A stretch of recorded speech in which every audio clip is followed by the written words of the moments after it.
All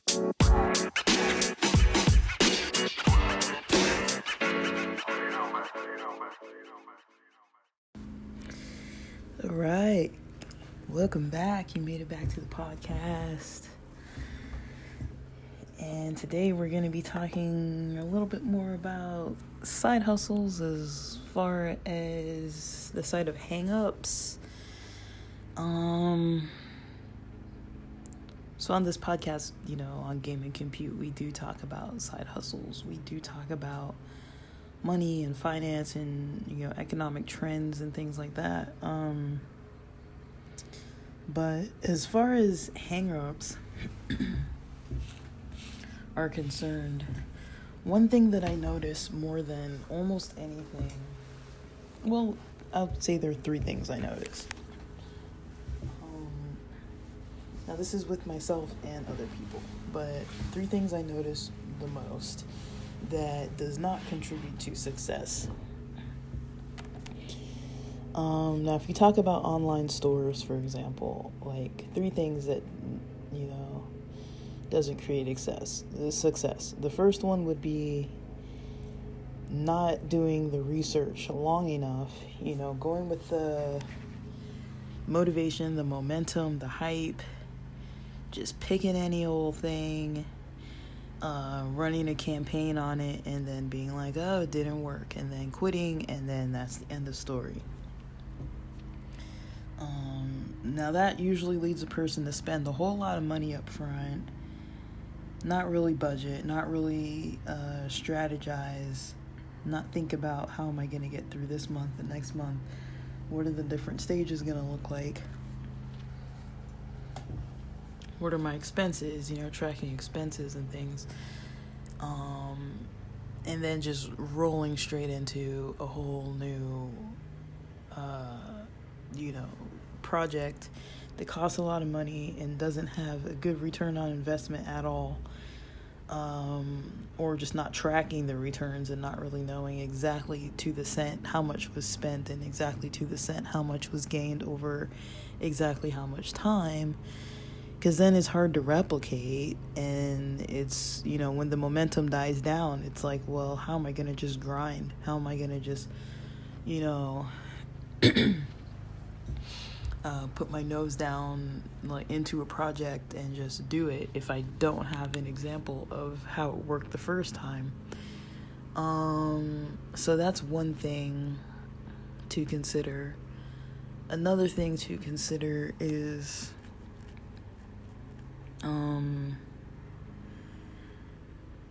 not just that it doesn't work to really do it that way. Like you could make a profit,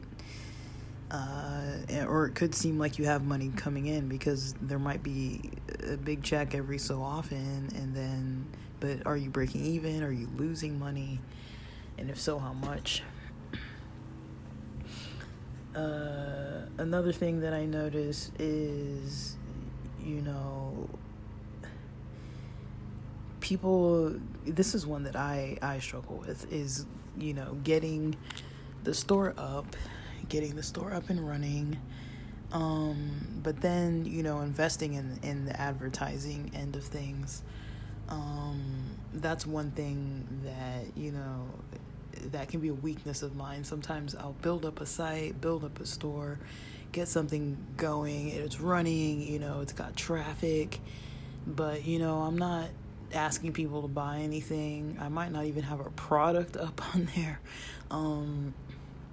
I've had times where I do that, or times where I've even done the opposite and not used an online store, for example, and wanted to just sell, refurbished products or something along those lines, and purchased a bunch of stuff and then been stuck with a bunch of inventory where I have like limited to no energy to, I lose the momentum and then just don't market the products or don't even post the products, and then I have all these like items waiting to be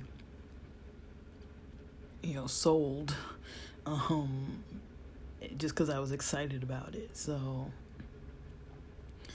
I would usually recommend, usually taking 24 to 48 hours at least before the purchasing stages of anything. Seeing if you're either having like some kind of a manic like state where you just got super hyped up, motivated, but without, the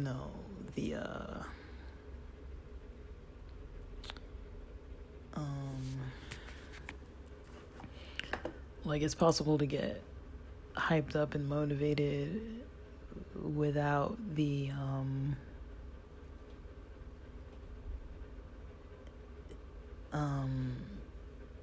you know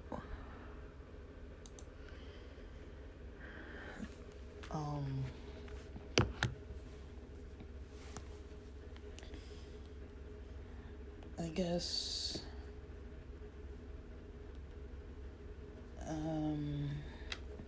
like without really knowing exactly what you're doing, or without really having like a game plan. It can be common to not really have those game plans in place. And so yeah, it's not uncommon to just spend because you're excited, because it still can feel fun to buy stuff and be like all like into your project, but there's going to be stuff that's boring. Fulfilling orders can be boring. Responding to customer emails about products can be boring. There can be a lot of stuff that's just like, this is boring, like not wanting to kind of do that part of the project. It's good to get a pixel set up. It's good, so you can kind of track things. It's good to get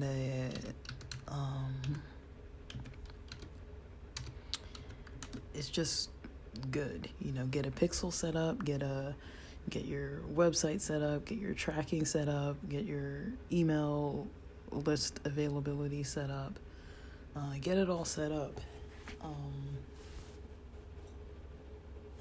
And then, you can go from there.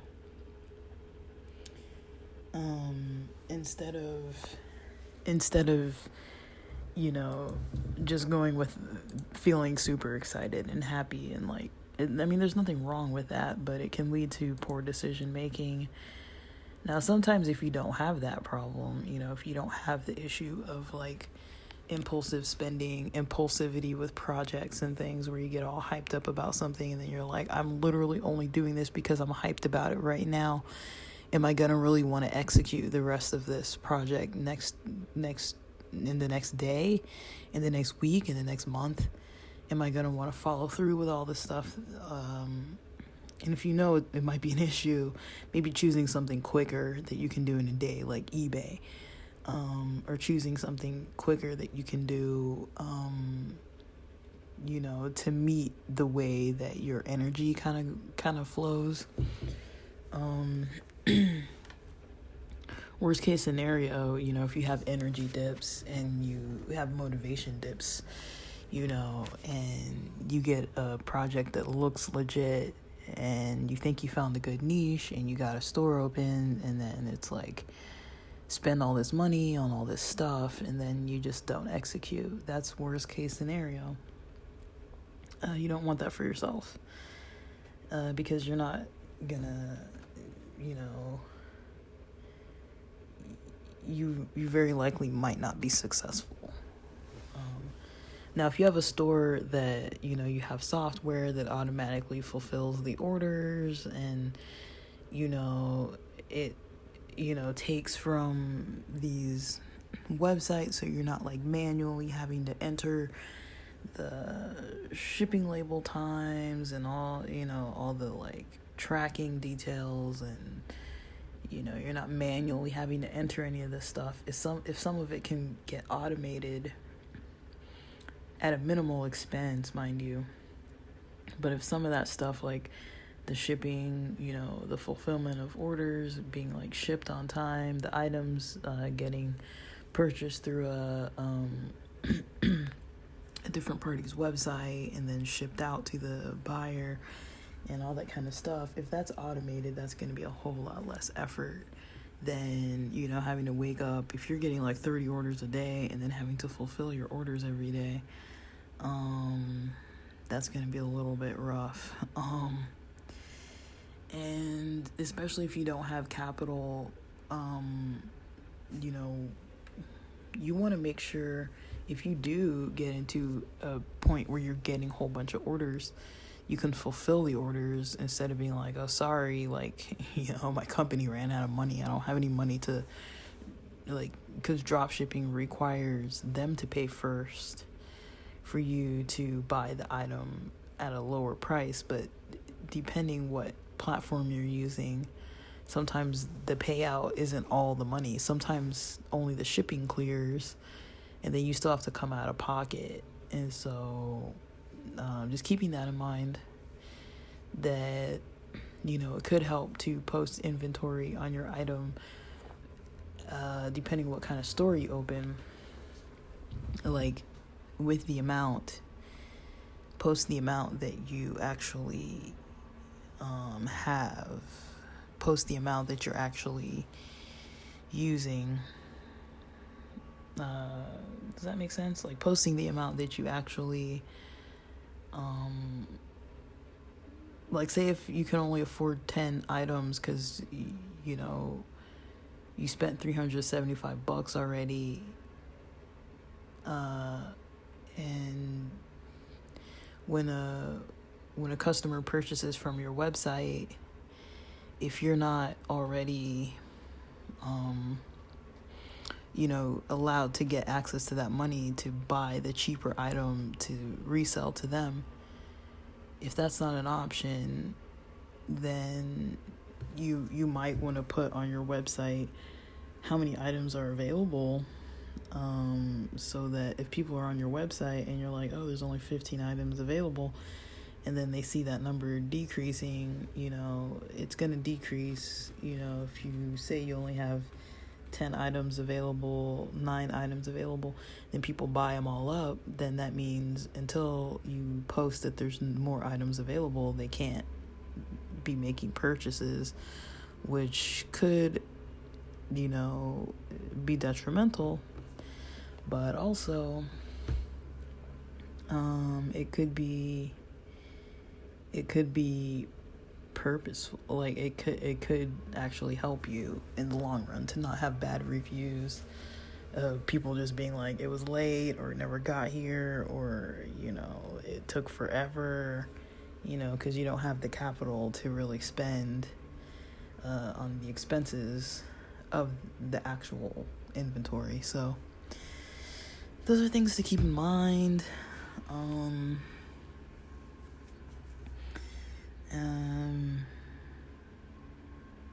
It's just hard to really know what's going to happen. Talking generally about these types of projects makes it a little bit harder because we're just talking in like general terms here, so it can get a little complicated to be like,